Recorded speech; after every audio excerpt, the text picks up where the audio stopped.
Aye. We're waiting on Alkali. How many of you have actually listened to the show before? So you're familiar that like 90% of this show is waiting on fucking Alkali, right? Do we have minors in the room? Wonderful. All of the parents listened to the show before. We don't know where he is, by the way. He was right behind me, I swear to God. He had the computer and everything. I know you're making fun of me, so shut up.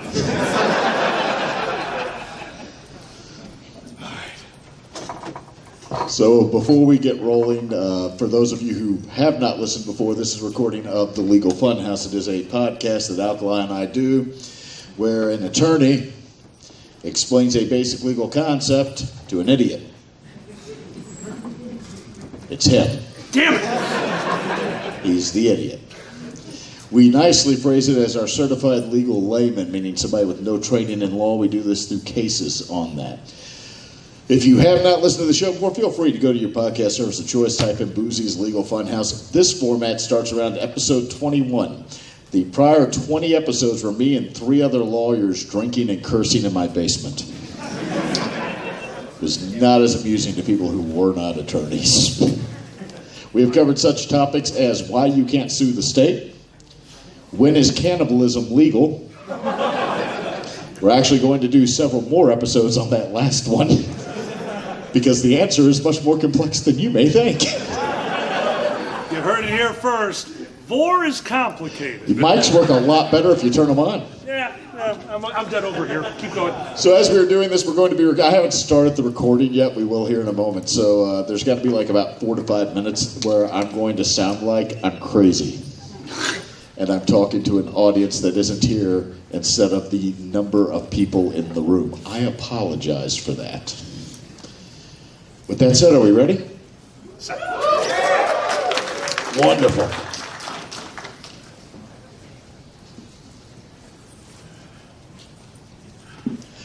Hello, everybody, and welcome back to another episode of Boozy's Legal Funhouse. I am your host, the Boozy Badger, and I am peeking out the goddamn microphone. With me, as always, is our certified legal layman, Alkali. Say hi, Alkali. Hello, everyone. And for this recording, we are once again live at a furry convention where all the greatest legal minds gather. We are live from Anthrocon 2024. I love it. It's like I gave you a script.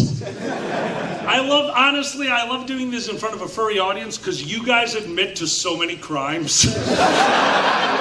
We'll get to that. Oh, so we have a lot of stuff to cover today. It's been a little while since we've been back, mainly because Alkali and I are horrible at planning.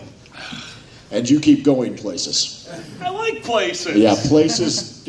People pay for this. The people paid for me to go places. They wanted me to go to Electric Forest to tell them what they could do better with security. And my answer was, don't hold this event. You got nothing, man. So as always, there are a few disclaimers we have to give our listeners at home at this moment. First, if this is your first time listening, there is one basic and very simple rule to Boozy's Legal Funhouse. I hate sound editing, so I don't do it. If we fuck up, it stays in. We don't do second takes, except for the one time where we re-recorded an entire episode, and that technically wasn't a second take. That was me giving up the concept of sound editing. We are halfway through the episode, and I hear, nope, and Discord shuts off. All right, take 2. But before we begin every episode, I do have to give our disclaimer. It is important that everyone out there realize a few things. Number one, I am a lawyer. I am not your lawyer. The way that I would become your lawyer is you would come into my office, tell me you have a legal issue. I would say, I can help with that. Put a retainer and engagement letter in front of you. You would sign it, pay a retainer of my choice. You don't just get to PayPal me $1 and make me your lawyer. That's not how it fucking works. At which point, I would be your legal representative. But unless all of those things have happened, I am not your lawyer. And guess what? They can't happen because I'm not in private practice anymore. So what you need to do is find an attorney who is licensed to practice law in your jurisdiction and do all those things with them. There is no attorney-client privilege. I do not represent you. Nothing you are going to hear today is going to be legal advice. This show is an educational, informational, and hopefully entertaining discussion of the law and a basic legal principle. Please, for the love of God, do not go into a courtroom and say a fat guy who acts like a cartoon badger on the internet told me to do this. It will not work out in your favor. And now for Alkali's disclaimer. Alkali's not a lawyer. Please stop asking Alkali for legal advice. Because I'll give it. Nope. Alkali went out to a crowd of people. One person in this event looked at him and said, hey, he's on the Law Podcast. Let's ask him. He told me this, and I said, well, obviously they have not listened to the Law Podcast. Yep. And with that, there is one other prefatory thing I must do. Look at me. I got a thesaurus for Christmas. Nicely done. And that is read off the names of the Patreon supporters of the show at the $5 level and above. Now, most people do this at the end, but fuck them. I want to make probably about 200 people hear your name.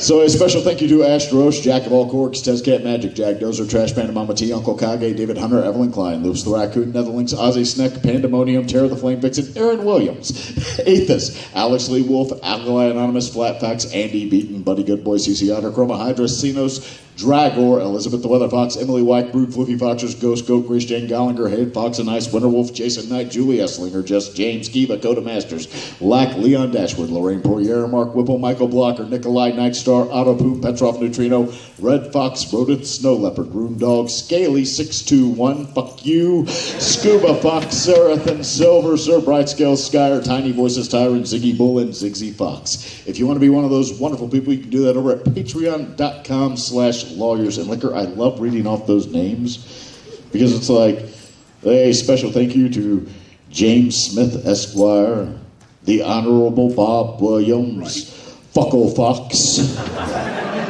The day that we had the preferences show, we're about to start recording, and they tell me, oh, hey, I just found out. One of the judges on my circuit listens to this show, and then just stared at me and goes, I'll tone it down. I was at a professional thing, and somebody said this talk is going to be educational, informational, and hopefully entertaining. I went, fuck. They know. Oh, so we got to start every episode the same way. Legal news? Legal news. Legal news. I love the legal news. What did AI do this week? Oh, AI did nothing. AI did nothing? AI did nothing. The way it should be. What do we got? The Supreme Court is God. Right. I forgot about that. 1 week ago, today, the Supreme Court overturned 40 years of precedent in administrative law. Now, you may think that may not matter. However, administrative law governs pretty much fucking everything that you do in your world at this point in time, doesn't it? Yes. There was something called Chevron deference, and Chevron deference was when a law is being interpreted by an administrative agency, okay, the people who are in charge of handling that thing, and a question about the definition of something in that law and the interpretation comes before the court. The court defers to the administrative agency's interpretation so long as it is reasonable and not contradictory to a prior interpretation. Okay. Basically, if a law says pollutants and doesn't define it, the EPA gets to tell you what pollutants means. Why? They're the experts. Fair enough. The judge, you know what I studied to become a lawyer? What my undergrad degree is in? Doctors have pre-med. What do you have? When you have a doctorate in a science, you have degrees in that science. I'm an attorney. My degree is in antebellum Appalachian German history. I have no specialized knowledge. So you defer to the expert. Oh, look, we dropped the fucking audio. How? Well, let's just hit record again. There we go. So we dropped the audio, but fuck it. No second takes. It's going to just sound like we bleeped ourselves out, so that works. So the idea is the courts would defer to the administrative agency. The expert. That has been the law in the United States pretty much for 43 years now, since 1981. The case was Chevron versus the EPA. Okay. Okay? That's a new noise to me. I swear to fucking God, do not make me edit this. So that's been the law for about 40 years. It's settled law. It is so settled that that is the basis of administrative law courses in law schools. Every attorney for the past 40 years has learned that is how regulatory and administrative law works. Until last Friday. Because last Friday, the Supreme Court came down and said, you know what? No. We get to decide what the law means from now on. There is no deference to the administrative agency whatsoever. So anytime someone wants to challenge the meaning of a statute that affects a regulatory agency's power to act, such as, once again, the Environmental Protection Agency, it has to go to court, and the court gets to interpret that law, which sounds reasonable until you remember there are at least 100 district federal courts in the United States with the power to interpret that law. And when they get appealed, there are 11 circuit appellate courts in the United States with the power to interpret that law. And they don't always agree. And then, when they don't agree, if the United States Supreme Court decides to hear the case, because they don't have to, they can say a federal law defining pollutants means something different in Massachusetts than it does in California, thus rendering, say, the EPA, once again, completely unable to uniformly act throughout the country. They can just keep doing that. They can just let it go for as long as they want. This sounds like a mess, right? Yeah. It's going to greatly change the course of administrative law and is, in my opinion, resulted in the usurpation of power and placed it in the hands of the judiciary when there's something that you want experts to speak on. But it is okay. Because in the opinion, the Chief Justice of the Supreme Court, John Roberts, said we're not making it retroactive. Anything that has been interpreted prior to this ruling will stay that way. It will have the full force of law. We're not going to make it retroactive. It's only going to be forward-looking. Yeah. Until Monday. Oh, no. This podcast angers me. Because on Monday, 3 days after that decision, they issued another decision in the field of administrative regulations and how they're interpreted. This one regarding how you can challenge an administrative agency's regulation and rules.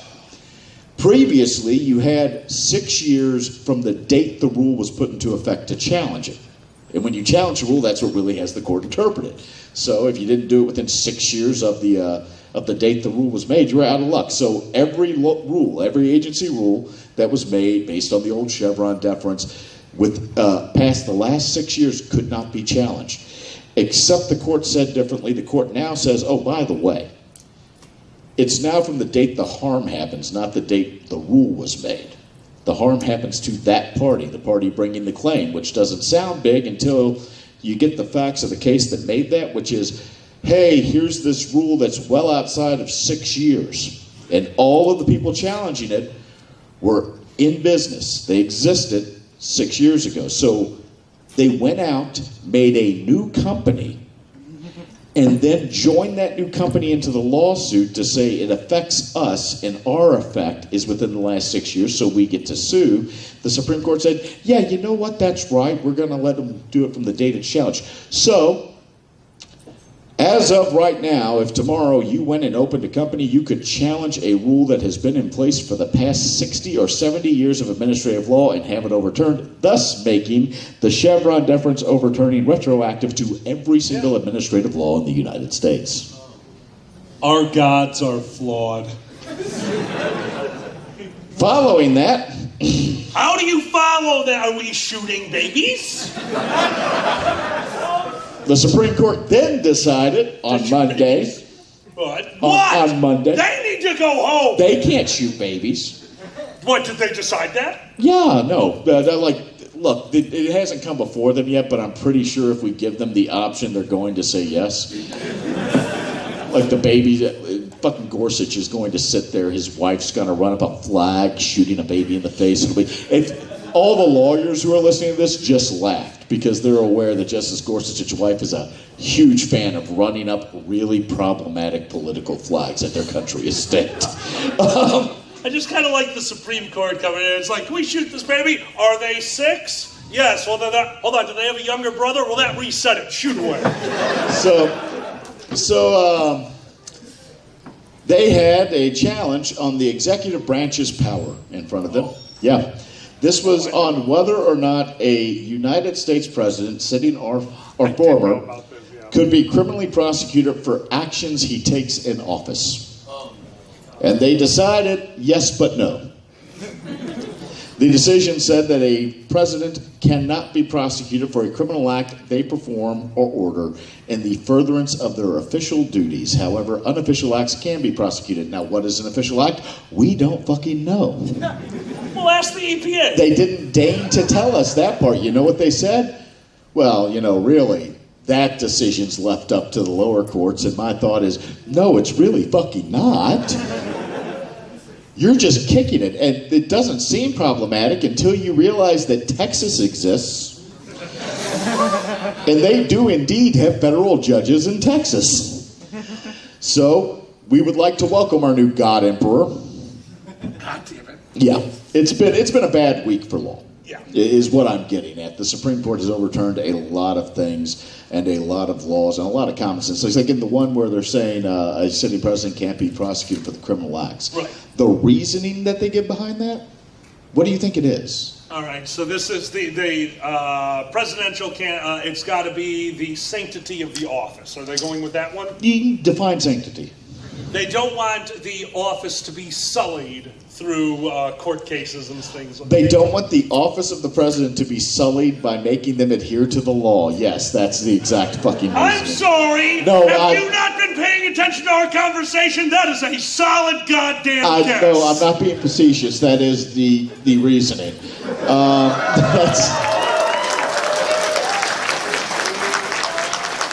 Is that the first time I ever got something right on No, this show? no, you've done it before. I just lied to you. So the actual reasoning was there's something called civil immunity for the president. That a president cannot be sued for official acts. And that makes sense. Like there's civil immunity for our legislators. They can't be sued for things that actually happen on the legislature floor because you want the government to operate without the threat of being sued by everyone who doesn't like it. They extended that concept to, well, we want the president to be able to act without worrying about being prosecuted for their actions, which I'm not really sure that's true. I kind of want the president to be worried about if they're breaking the fucking law when they're acting before they do it, especially considering that what is one of the duties of the executive branch? Well, I know that they do the Burger King party once a year. It was McDonald's. Thank you very much. My apology. Our corporate sponsor would be so angry at us right now. One of the duties of the executive branch is the execution of the law as passed. This isn't going to go We well. are saying the executive, who is responsible in their official capacity for making sure the laws are enforced, does not have to follow the law so long as they are acting in their official capacity. Our president is a cop? No, we're like 3 qualified immunity rulings away from that one. So how did we get here? I drove. Not Pittsburgh. Although people wake up in Pittsburgh every day and go, how did I get here? How many of you didn't remember the trip here because you had so much fun yesterday? Raise those hands. You're all lying. I know how this goes. How did we judicially get to this point? How did we come to this point in the United States? A lot of arguing, from what I understand. It all goes down to John Adams being a thin-skinned bitch. Fair enough. Continue. During the Adams presidency, John Adams was engaged in what was called a proxy war, a faux war with some foreign powers. It wasn't an actual declared war, but it was like French and American naval forces were fighting on the seas, and John Adams was being very, very heavily criticized in the press and by the people. Now remember, this is the late 1790s, like 1796 to 1800. Okay. In response to being criticized by the press, he has Congress, which at that point was kind of like, the president's right. Remember, we'd had one president before that, and it was fucking George Washington. Yeah, the guy who could have fucked your mother on the Senate floor, and you still would have voted for him. Pardon me, I'm a little crude when I talk about George Washington. It gets me hot and bothered. What did he do to your mother? And how old are you? So John Adams gets Congress and his party, the Federalists, who were the ones who believed in a strong federal government, gets them to pass what were called the Alien and Sedition Acts. And it wasn't like little green men in UFOs. I was working on a Roswell joke. Thank you for that. What do you think the Alien and Sedition Acts covered?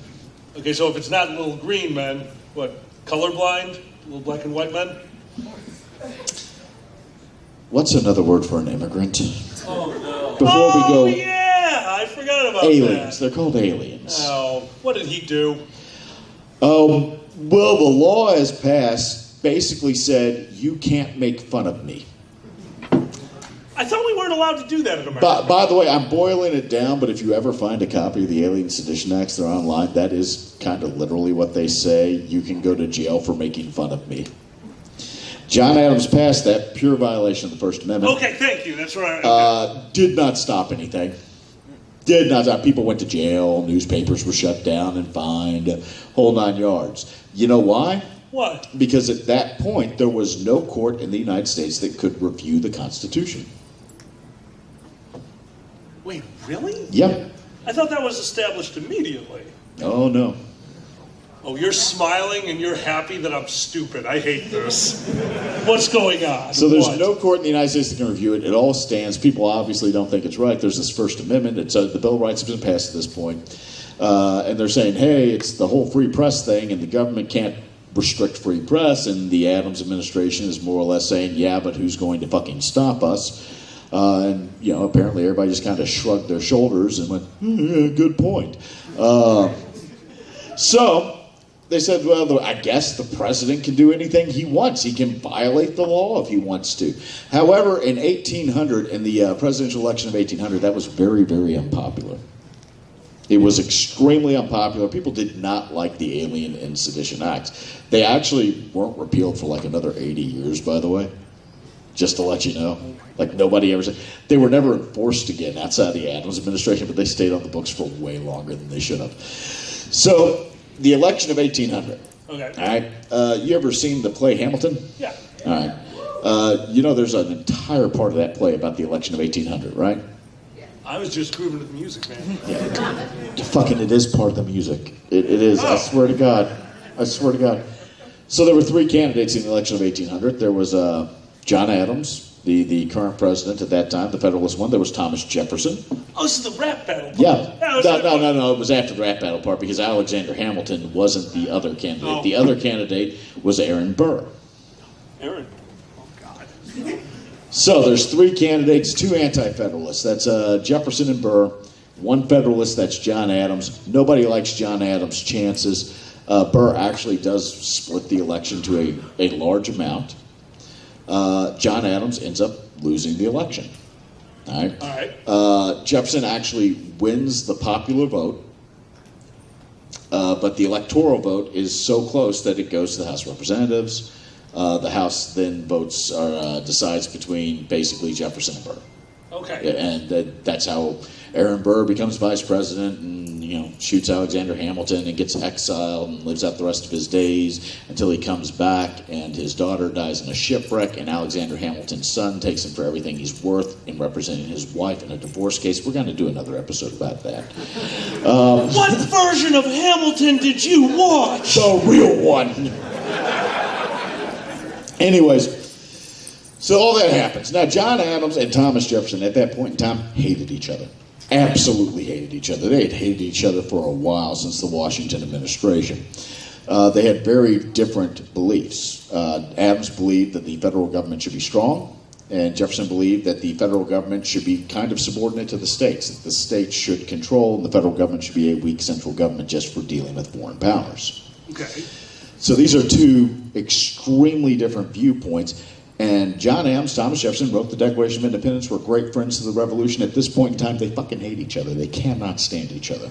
All right? So, in 1801, after losing the election of 1800, in February of 1801, John Adams and the Federalist Party pushes a law through Congress that becomes known as the Midnight Judges Act. Okay? This is getting sexy. So, there's a reason it's known as the it's not like you're thinking like Skinamax judges. That's not what it was, I promise you. There's other kinds of judges? Okay, so let me ask. First off, how are federal judges appointed? Federal judges are elected. Oh my God. No, federal judges are appointed by whoever the hell's in charge of them. You just get stuck on that. Okay, hold on. We're so fucking close. Federal judges don't exist. You're lying to me. The show doesn't real.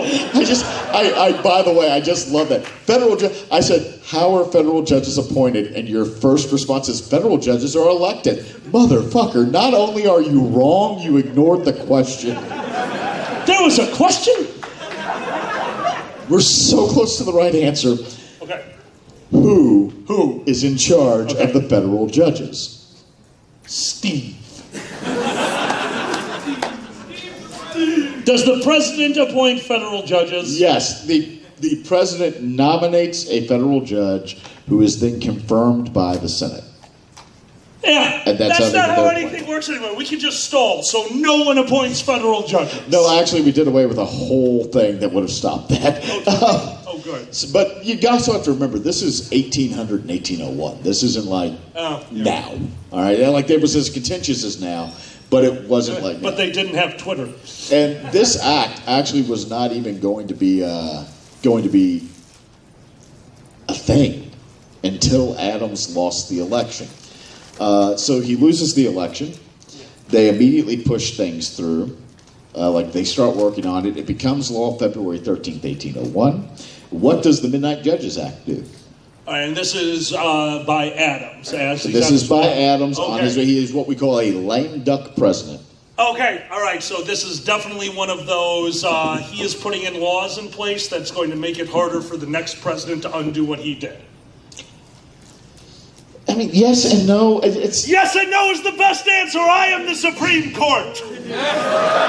It's not. It's not. The thing. It's not called the Midnight Fuck Jefferson Act. It's called the Midnight. Is that a different act? It's called the Midnight Judges Act, which should give you a tip specifically about the law. Midnight Judges. No. Okay, so this is Adams doing it. So no getting rid of their judges when you come in. Is it no? Okay. Although we're gonna get to that. Oh. Yeah, we're gonna get to that. All right. Okay. So yeah, I'm still gonna go with this is a since it's specifically Midnight Judges, they can't get rid of what he's done. He's doing something to stop Jefferson coming in and undoing what he's done. Well, first let's go back to the Constitution. I'll get in the car. How do we have the federal judiciary? What started it? Steve, what do you mean what started it? Dude sat down and said, let's blow up that country before they blow us up. You're the judge. What formed the judicial power of the United States of America? Oh, the wig. The wig is the power. Wigs mean power. It is July the 5th. I didn't know that And either. as God is, we are middle-aged. We both had the same classes in school. I know you learned this, you tall fuck. Fine, What? Constitution. There, thank you. More specifically, Article 3, Section 2 of the United States Constitution gave the judicial power of the United States, formed the Supreme Court, Article 3 did, of it said all power shall be vested in a Supreme Court and such inferior courts as Congress may create from time to time. Okay? It also kind of says, hey, by the way, outside of saying that, yeah, we got nothing to do with the formation of courts. Everything else regarding the formation of courts is over in Congress. Okay. Okay? It gives the courts of the United States, and I'm going to quote now, the power in all cases in law and equity arising under the Constitution, laws and treaties made, or which shall be made under their authority, to all cases affecting ambassadors, public ministers, and consuls, to all cases of admiralty and maritime, controversies to which the United States is a party, controversies between two or more states, between the citizens of different states, between citizens of the same state claiming lands of grant under different states, in all cases affecting ambassadors, public ministers, or councils, or which a state is a party, the Supreme Court shall have original jurisdiction. In all other cases, they have appellate jurisdiction. Okay? That is in the Constitution. That's right there in the founding document. All right? Every other law has to follow the Constitution, right? Right. It's the supreme law of the land. So in 1789, they did the Judiciary Act. And the Judiciary Act created a bunch of the courts, the federal court, and set the size of the United States Supreme Court. Okay. It created all the judgeships, all the circuit, at that point, circuit judgeships, they weren't district judgeships, and all the judges of the Supreme Court. Okay. What was that number? Oh, the original number Yep. of the actually, I don't know. I'm going to still say 7. But You're close. It nine? was 6. It was, they had an even number? We're dumb. It was originally 6 on it. So February 13th, 1801, they passed the Midnight Judges Act. All right. While Adams is still in office. Okay. What does it do? Is it the 7th person? No. Is this lifetime appointee? Nope, that's always been in there. That's always been in there. Okay, no, you got That's me. actually a constitutional thing. Lifetime appointee is in the Federal Constitution? judges serve for life. That's in the Constitution. That's not the Judiciary Oh, Act. that's going to be way harder to change. I didn't know Yeah. that. Boo. No, you got me on this one. What could that have possibly changed? It reduced the size of the Supreme Court. To an odd number, at It least? took it from 6 judges to 5 judges. Odd number. Okay. That's why they did it Why? at midnight. Because it was midnight? He was sick of all these people around? He just wanted to go to bed? Right then, there were 6 judges on the United States Supreme Court. Okay, it reduces it to 5 judges, effective when? I'm going to assume effective immediately. The moment there's a vacancy, the moment a Supreme Court judge resigns, retires, or dies, there can be no more than 5 judges on the Supreme Court under the Act. Why was that important to Adams? What side was the oldest judge on? There it is. There we go. Okay. The vast majority of the elderly judges on the Supreme Court at that time had sided with Jefferson and the Anti-Federalists, so what Adams was doing when he pushed that through with the Federalist Party was removing Jefferson's ability to appoint a new Supreme Court judge. So that shit's been going on for a while, huh? Now that actually, just to be honest, that actually changed nothing What? because there was never a vacancy while the act was in place. They survived out the law? No Yeah. wonder they're gods. Yeah, there was never a vacancy on it while that portion of the act was in place, so that didn't matter. But it also did something else. The Midnight Judges Law. The did Midnight something Judges else. Law. What? It's kind of going to why it's called the Midnight Judges Act. I'm still thinking they're going to start filming porn in Congress. Like, I'm so worried about what you're about to tell me. All right, at that time, right now we all know, for obvious reasons, when the new president's inaugurated. It's January 20th, right? Yeah. Okay, winter in D.C. is fucking miserable. So, summer. So at that point, they actually inaugurate the new president on March the 4th. Yeah, we didn't inaugurate presidents in January until like the mid 20th century. Really? Yeah. Oh. So at this point in time, inaugurations take place March the 4th. That's when the administrations change over. So February 13th, this law is passed. Adams is still president for a little less than a month. Okay. The law also, in addition to decreasing the size of the Supreme Court, creates 16 new federal judgeships, which John Adams, until March the 4th, midnight on March the 4th, can appoint judges to. So he has now created 16 new federal lifetime judicial appointments, and he has the power to appoint 16 new judges, which he exercises beginning on March the 2nd. Oh my God. All of these go to the Secretary of State, John Marshall, who signs the writs and appointments, hands them to his brother-in-law, who's his aide, to take out and deliver to each of these 16 new judges, all right, so that they can all be appointed. These are sent out on March the 3rd. I heard a beep. I want to make sure we're not losing the recording again. Good, we didn't. These are sent out on March the 3rd. You fucking beep one more time. These are sent out on March the 3rd, right? And all 15 are appointed except for one. One of them doesn't get there in time. So at midnight on March the 3rd, goes into March the 4th, that one guy wasn't appointed. His letter didn't go out. The incoming president, Thomas Jefferson, Secretary of State, James Madison, says, don't deliver that one. Calls it back, holds on to that one, refuses to have it delivered. Thomas Jefferson's the new president. He's not going to deliver this appointment to you. You will not be a judge. That one was going to a guy named William Marbury. William Marbury was a Baltimore financier who was a staunch Federalist. So Marbury decides he is going to challenge that. He's got to challenge the fact that he doesn't get a federal judgeship. There we go. He's got to challenge the fact he doesn't get a federal judgeship because Adams signed it. John Marshall, the Secretary of State, sealed it and sent it out for delivery.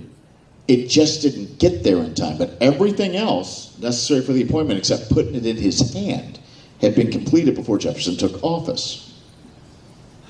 All right? That's why it's called the Midnight Judges Act, by the way, because he appointed the judges on the last hours.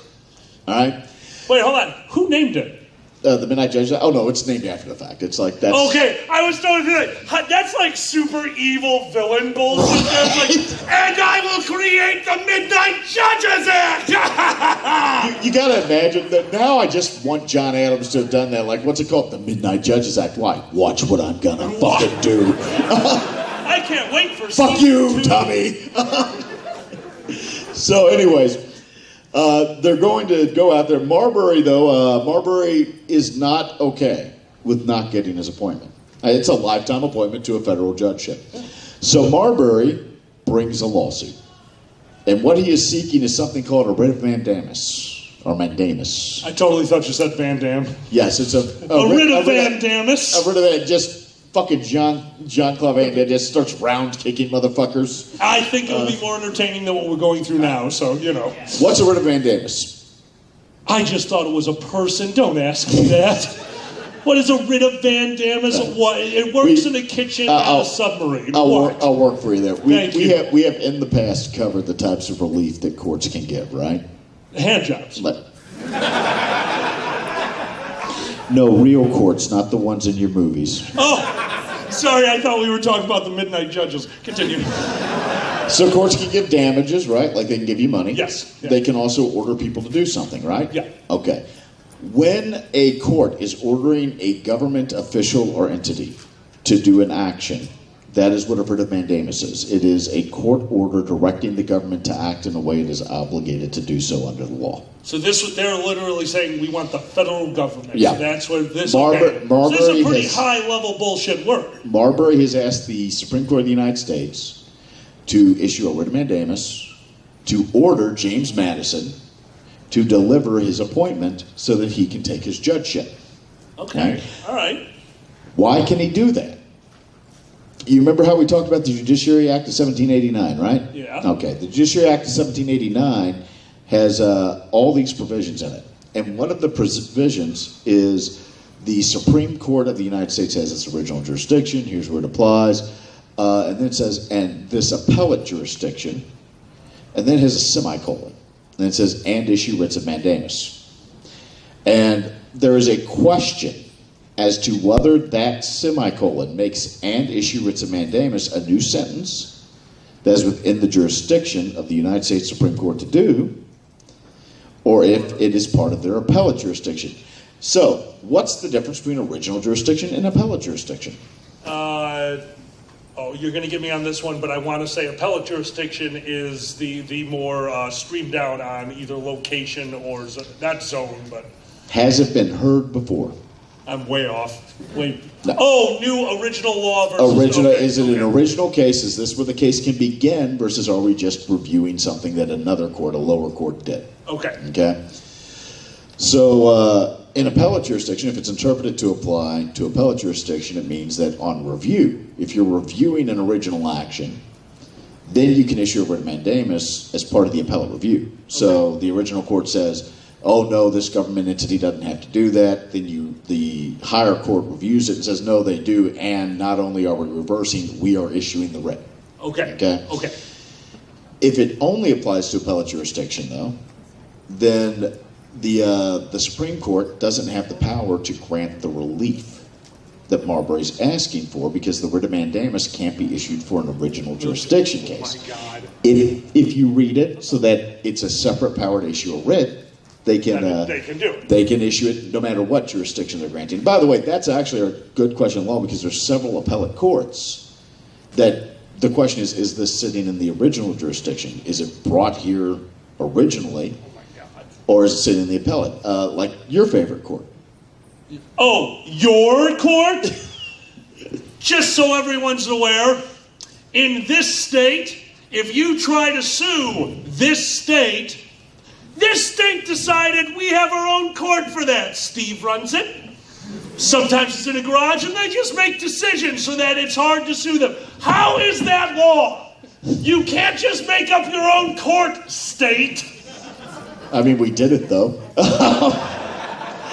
Did you do it at midnight? What he's talking about is the Pennsylvania Commonwealth Court, which is an appellate court that only handles government cases in Pennsylvania. That's all it is. It's appeals of actions against the government and certain original jurisdiction cases that you bring first in the Pennsylvania Commonwealth Court. So that's the question is, can Marbury's action seek a writ of mandamus as an original jurisdiction case, or can the writ only issue in the appellate jurisdiction? So it's all about the interpretation of the Judiciary Act, right? Yeah. All right. Is the rest of the show going to be about a semicolon again? Because goddamn it. No, Okay, not good. at all. It's actually a very hotly contested legal issue, as you can think, especially at this point, at the beginning of the nation. Yeah. I mean, it's 1801. It's the beginning of the nation. The Supreme Court is in its infancy. Our law is in its infancy. This is an important decision. You know, can a prior president in this really do that? Can he appoint that? And what is the extent of the Supreme Court's power to direct that, right? Yeah, okay. So obviously you want it heard by a bunch of impartial people, which is why Chief Justice John Marshall is the one who hears the case. I'm sorry, wait a minute. Who? Chief Justice John Marshall. Why is that name familiar? Well, that was also the Secretary of State who signed the Adams appointment to Marbury. You see, he had been appointed to the Supreme Court in the last few days of Adams' presidency. Oh my God! And he agreed to serve, but said he wouldn't take up his post till after he signed the appointments for the new judges as the Secretary of State, then left being the Secretary of State right before the end of the Adams presidency to get confirmed as the Chief Justice of the United States Supreme Court. And now he's got the case about whether the thing that he signed and sealed and sent out for delivery can legally be enforced against the new President, Secretary of State, who just cannot say this enough, fucking hated him. Your profession is a circus. Look, all I'm saying is, when you look at it like this, maybe Clarence Thomas getting a motor coach isn't the worst conflict of interest the Supreme Court has had.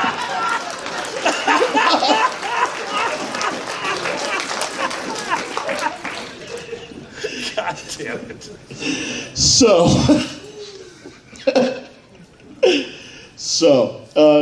we're going to segue for just a second. John Adams actually was a really well-respected legal mind. He was a very well-respected legal mind. He had a lot of forward-thinking legal ideas. Not really forward-thinking legal ideas, but legal ideas he wanted to see implemented that he thought made sense. And it's a weird thing about him. During his tenure on the Supreme Court, he was stridently Federalist. He also was known for never citing case law in his opinions. He didn't do the research. The famous quote, there was another justice on his court, I think Samuel something, and who was just an amazing legal scholar. And Marshall was known for writing opinions of what he thought should happen, handing them to an associate justice and saying, here's the decision, now go find the precedent.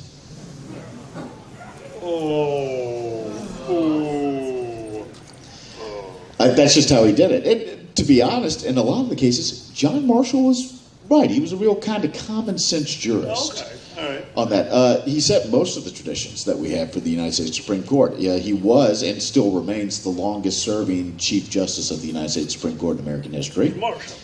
Yeah, John Marshall, our fourth Supreme Court Justice, Chief. He remains one of the longest serving Supreme Court justices, period, in United States history. He is the one who took the court into writing what we now know as the majority opinions, where it's one justice writes an opinion and the other justices join in, and then another justice, if they disagree, writes a dissenting opinion and the dissenting justices join in. Before that, we follow what's called a symmetriist view of opinion writing, which is every judge writes their own opinion. Oh. Yeah, it was kind of a mess. Actually, a lot of the common law countries still follow that version. John Marshall really kind of set that into United States law. The one opinion makes it a hell of a lot easier to know what precedent is. Sure. Very well respected jurist, and at the time, he was aware of what he had. He was aware that first, there's an appearance of a conflict of interest.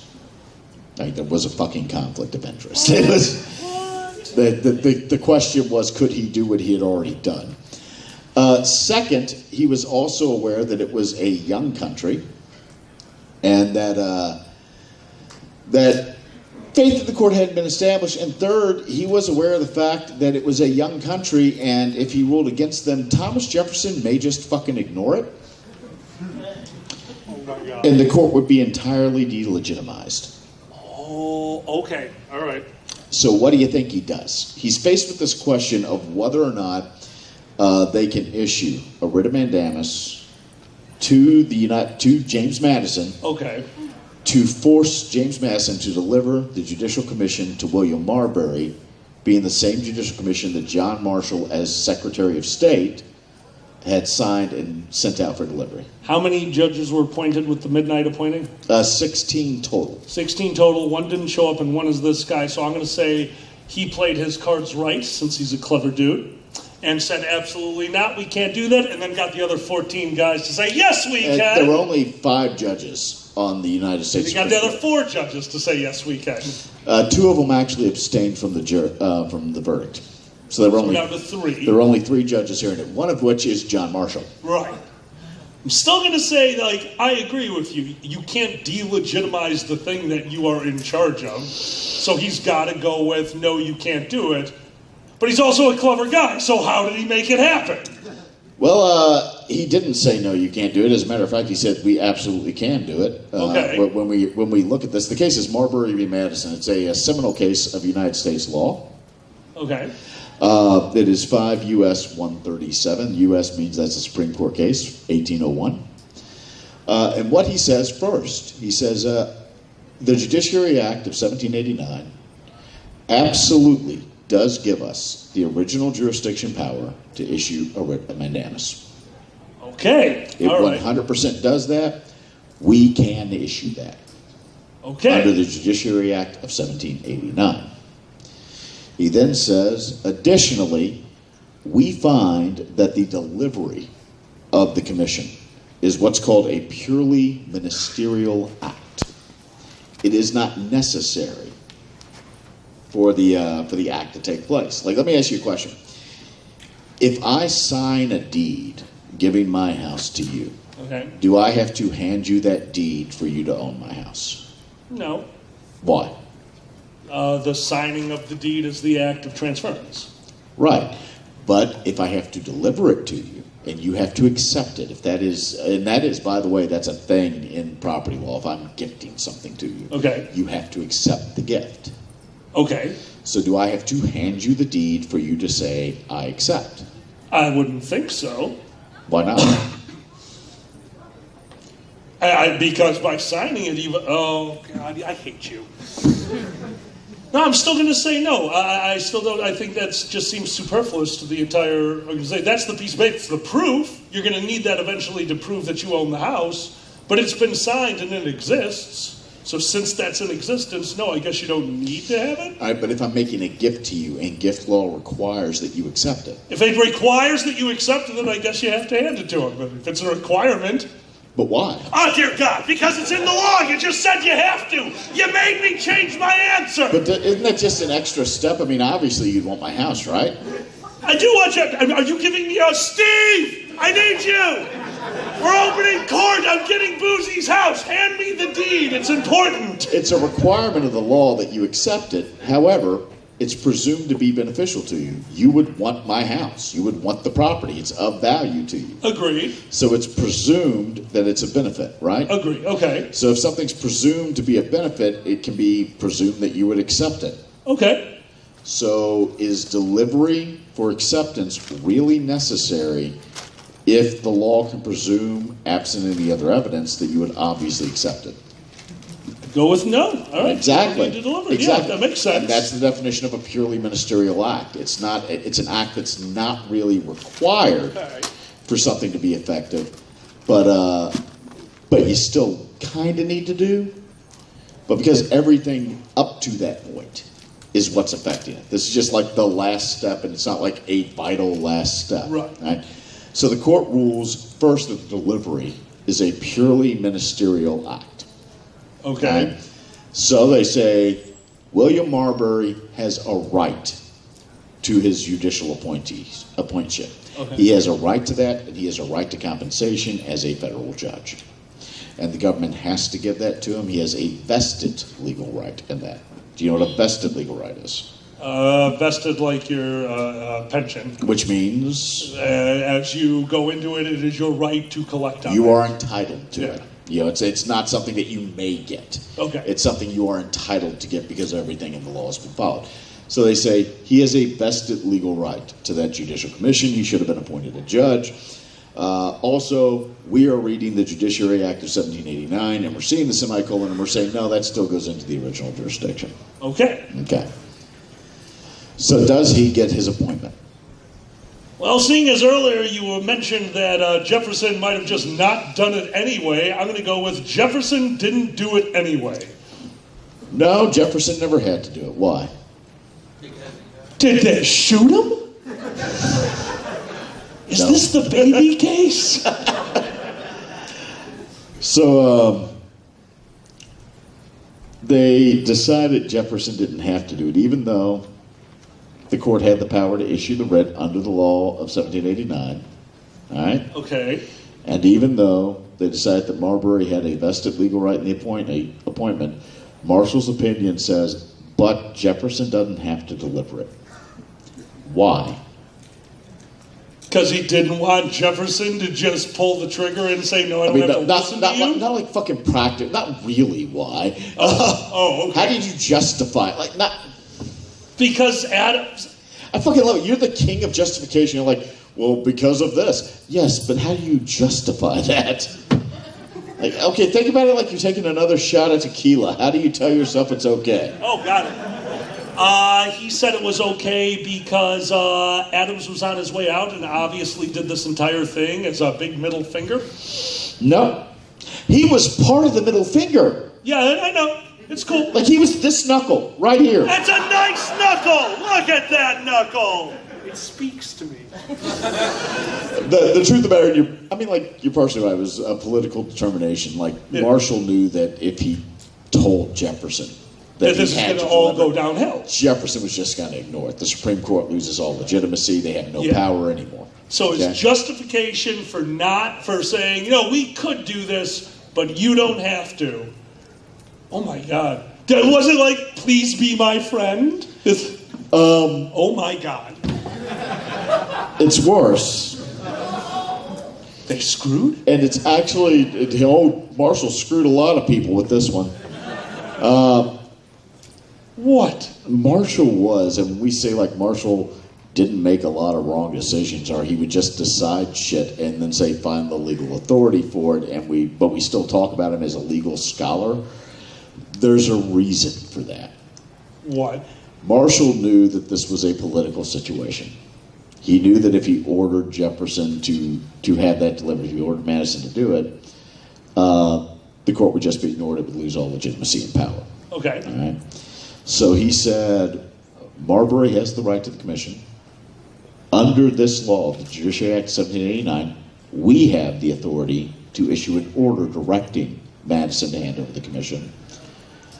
But we're not going to, because we have decided that the Judiciary Act of 1789 improperly expands the original jurisdiction of the United States Supreme Court in contravention of the Article 3, which said that we only have original jurisdiction in cases regarding the ministers of the United States, councils, and dignitaries. Only in those areas against foreign parties like that do we have original jurisdiction.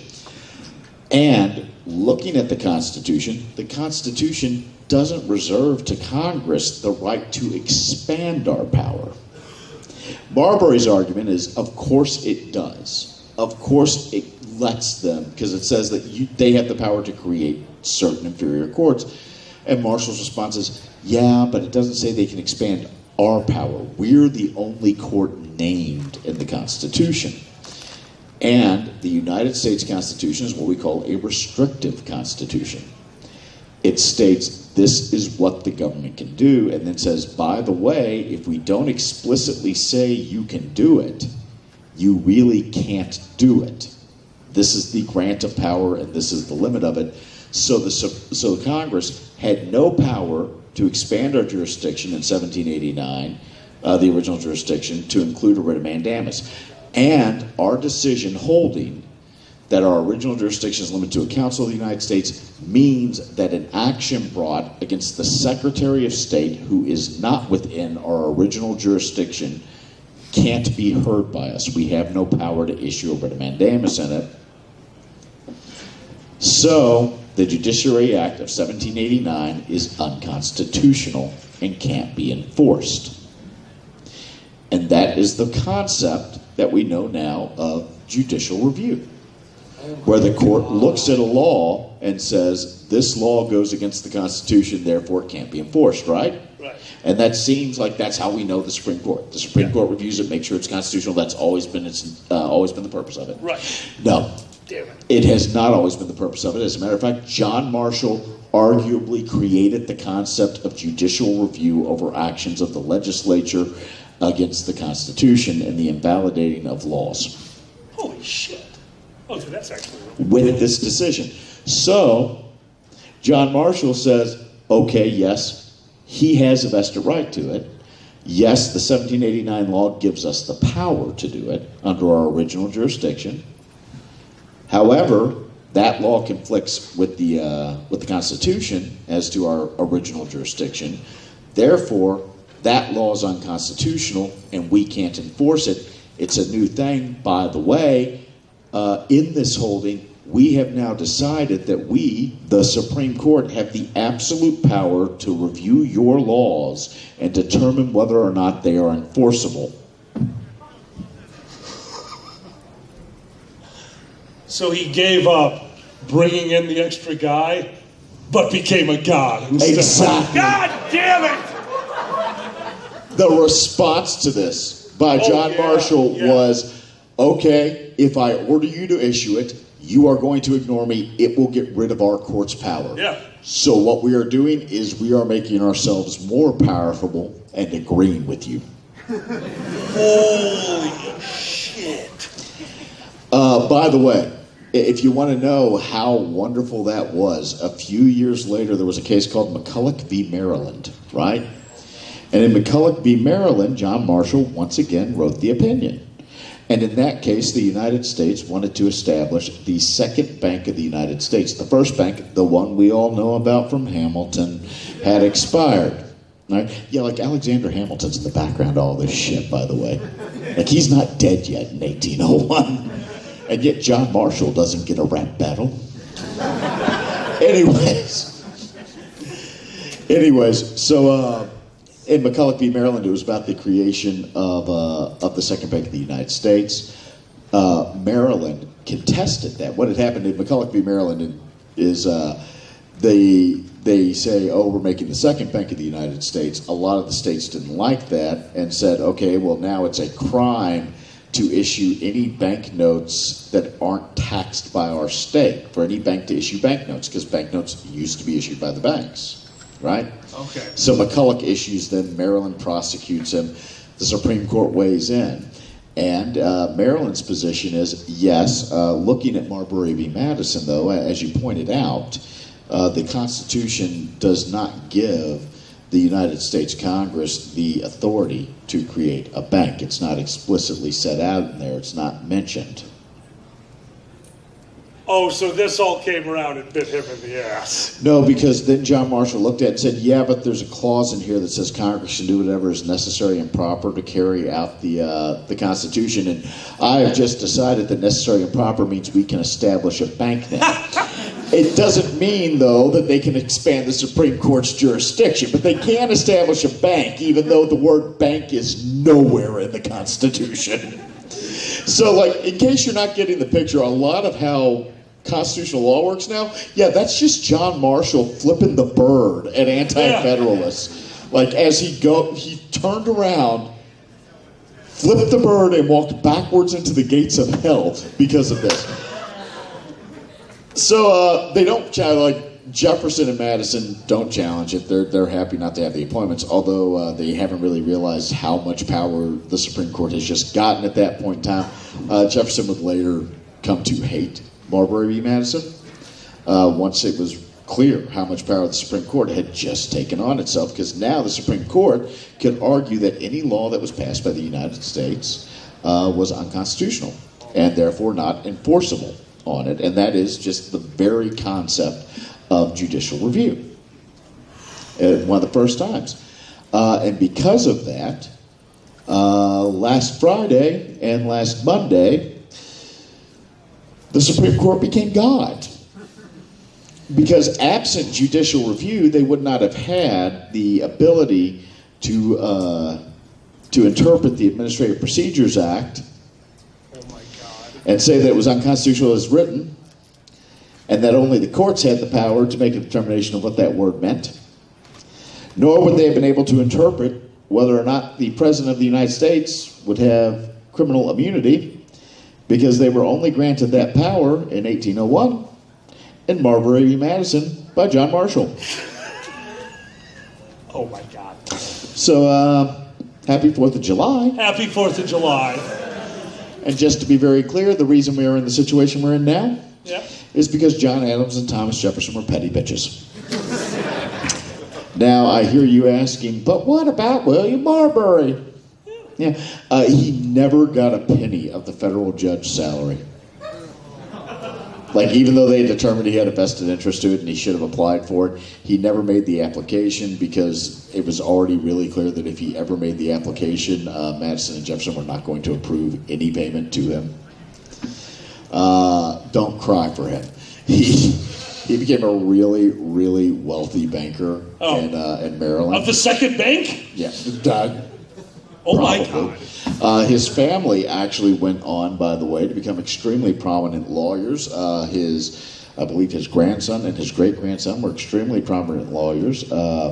There was another, I think, William Marbury out there, who was a founding partner of DLA Piper, which is a huge law firm that's amazingly well known. Did a lot of huge cases in the 20th century. Was very, very well known. There's a Marbury Award for the Maryland Bar Association named after him. Most of his cases were really racist. like really racist. Like if you read the history of William Marbury's great-grandson, it's like, and he enforced all the Jim Crow laws. And you're like, oh, No. maybe we missed a bullet there. Maybe like that wasn't a bad idea to keep him out of office. But yeah. That is a good 4th of July episode, man. Well done. Well done. I don't know if good's the right word for it. I like emotional responses, and I'm depressed now, so that was really well done.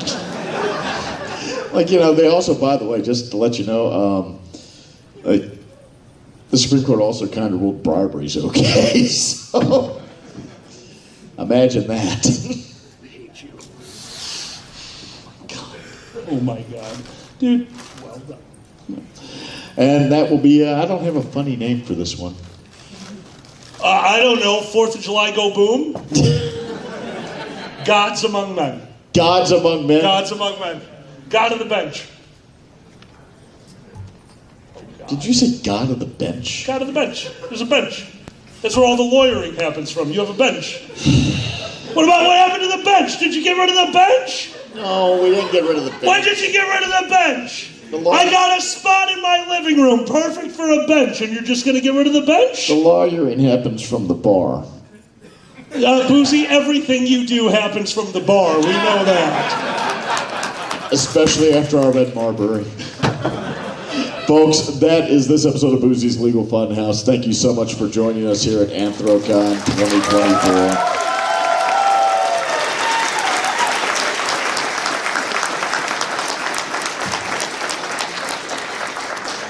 And now with that, I'm going to give a 5-second pause, and we're going to have a very brief aperitif. Ooh, I like that. Yeah, we've got like 24 minutes left.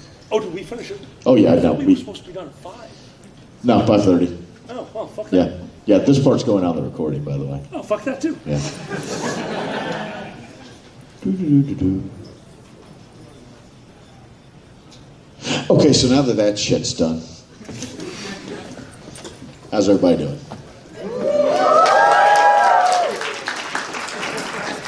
I don't know, I'm still kind of reeling over here to we made up a bunch of laws. They're on your computer, and now you are making fun of me for not understanding how pure chaos works. I mean, yeah, that's just how it works. Occasionally people are like, That is interesting, though. It is kind of fascinating to me, because I've been doing this for a while now, and I have learned a little bit about law. Not enough that you should ask me for anything legal. Please stop doing that. But just enough to really understand what I can and can't get away with in my neighborhood. A lot of my neighbors want to have a talk with you. Look, it's not my fault if you interpret things in a certain way. I blew up a city block. What do you want from me? Please stop doing that. So, The 4th of July doesn't need to be on the 4th if you have enough gasoline. So last year, when we finished up, and I gave you an aperitif for the last half hour because I did the same thing in a much more depressing case about somebody dying and a medical examiner screwing it up and an improper exhumation and how nobody could sue for that. We talked a little bit about animal law cases and how in the past animals have been prosecuted for their crimes, including one case where the rats of a town were put on trial, and the lawyer showed up. This was in France, in the medieval France, and the lawyer for the rats, because the rats had a lawyer, basically showed up and said, hey, unless you serve every single one of my clients appropriately, you can't hold them before the court, and the court agreed. And the guy who had sex with a donkey, and the sentence for both was death, like for the donkey and the guy. And the guy got sentenced to death, but a lot of people, including the local priest, stood up to speak for the character of the donkey. So the donkey got to live. This year, I want to go a little darker. Which one are we doing? Is this more church law? I mean, like, yeah, but no. Oh God, what do you have? So in Cologne, Germany in 1589, there was a guy named Peter Stump. Okay? The only source we have about this is about a 16-page broadsheet that was done in Cologne, Germany, and some diaries from Hermann von Weisberg, a Cologne alderman at that time, that were all out there. So nobody knows when Peter Stump was born. Generally, they figure it was about 1530. He was born in Bedburg, Germany. In 1589, some people in his town went missing. Okay? And it was about 14 kids and some pregnant women had just kind of gone missing in his town. Now, in this time period, kids died. They died. They went missing in the woods. Animals got them. It was rural Germany in the Middle Ages. Shit happened. But, the churches didn't really like the words shit happened. So Peter Stump, who lived somewhat out in the woods, was considered a weirdo by the people of Bedburg. And everybody started looking at him pretty closely. And eventually they decided that they were going to go question Peter. So they went to his home, and they, of course, they set him down and they asked him questions and interrogated him and investigated, right? Did you say medieval times? Yeah. How quickly did they resort to torture? Oh, yeah, no, they put him on the rock There we go. immediately. I love it. It was 1589. They put the guy on the rack. They stretch him out.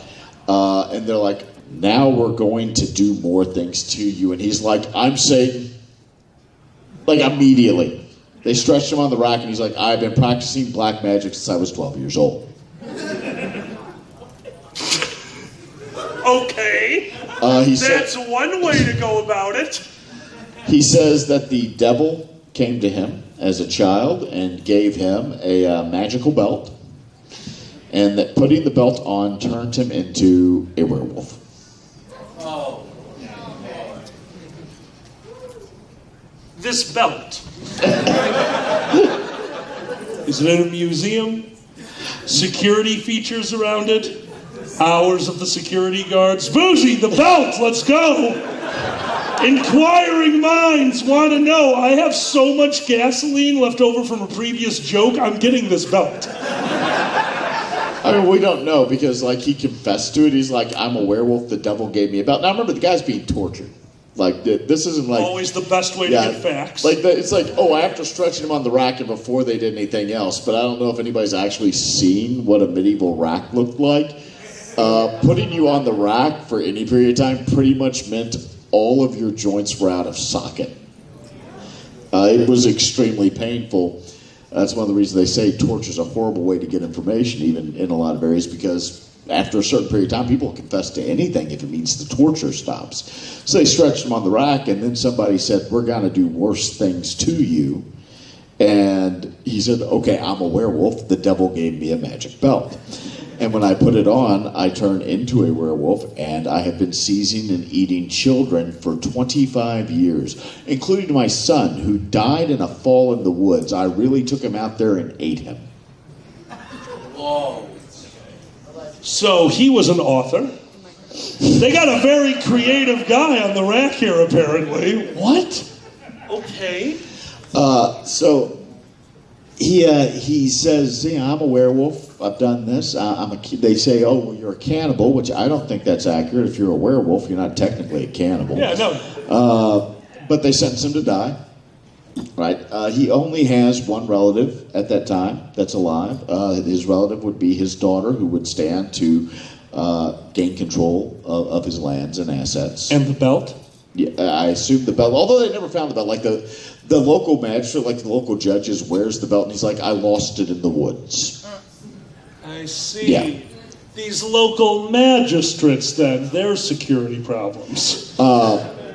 So his daughter is there, and she's going to stand to inherit stuff. Except then the same people who accused him of being a werewolf accused him of having carnal relations with his daughter. And that she was a werewolf as well as a result, and that she had to die too. Chapter 2 of the story, we got dark. Yeah, so You're gonna stop, hurry. Stop while they're still cute werewolves. What is happening? so he was going to die. She was sentenced to die. His mistress, his wife had been dead for a number of years. His mistress, who I guess now the best term would be common law wife. She obviously grieved for a long time. But no, she was sentenced to die too. She apparently was aware it was a family of werewolves at this point in time. Brutally executed. And why? Because werewolves? Because werewolves. What do you mean, why? He was weird. I'm weird. He also had a lot of land. A lot of land that people wanted. I hate the law. Which started a chain of events in Germany known as the Werewolf Trials, where prominent but somewhat strange members of their communities were accused of being werewolves in league with Peter Stump and the devil. After torture, confessed, were executed along with family members and had their land sold. Oh my God. Oh, that's really bad. And if that sounds somewhat familiar, we did it here too. Somebody in the front row just said it. The Salem Witch Trials, the exact same thing. It's been going on years for years, which lets me say one thing right now. What's that? For centuries, the law has been perverted to the whims of whatever people are in power to achieve their ends and their goals. However, in this day and age, if you accuse somebody of being a witch and you try to execute them for their land, we would call you a murderer and prosecute you. Presently, the law is being perverted by powerful people to achieve their ends and goals. Because I have to believe I have not wasted the vast majority of my adult life, I will say that I do have faith at some point, once again, it will self-correct. We can only hope. And that'll do us. That's it. Ladies and gentlemen, both and neither, thank you for joining us for Legal Funhouse. Let's hear it for your host and MC, the incredible Boozy Badger! Folks, let's also hear it for our certified legal layman, Alkali Bismuth. Alkali, tell the good people where they can find you. If you enjoy what we do, you can find this podcast and others. You're on Podomatic and all, just a normal podcast. Yeah, I'm basically fucking all the services. So you can find Legal Funhouse on any of the services. If you're interested in what I do, you can find me on twitch.tv/Alkali Anonymous, where we do a talkie show once a week on Sundays and a live D&D with audience participation Monday night, 7 p.m. Central. Hopefully I see some of you guys there.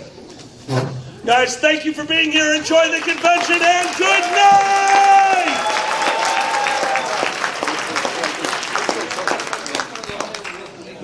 That's on me. That's on me. I'm sorry about that. I was trying to. That was awesome. That's one of my. I love this panel. Fuck.